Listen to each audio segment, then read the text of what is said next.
একদিন স্বামী স্ত্রীর মধ্যে ঝগড়া হলো। স্ত্রী রাগের মাথায় তার বাপের বাড়ি চলে গেল। ধীরে ধীরে সময় কাটতে লাগলো, মাস কেটে গেল, না কোনো ফোন এলো, না কোনো মেসেজ।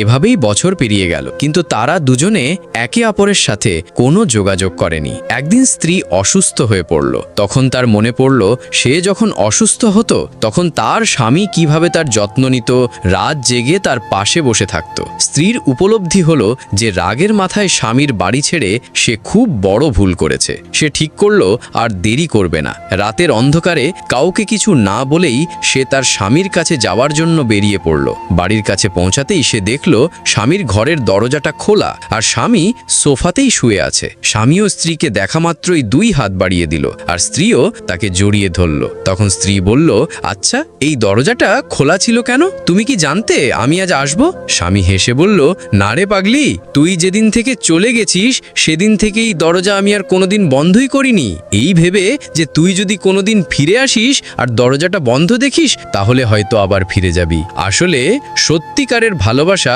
কখনো অভিযোগ করে না, শুধু অপেক্ষা করে।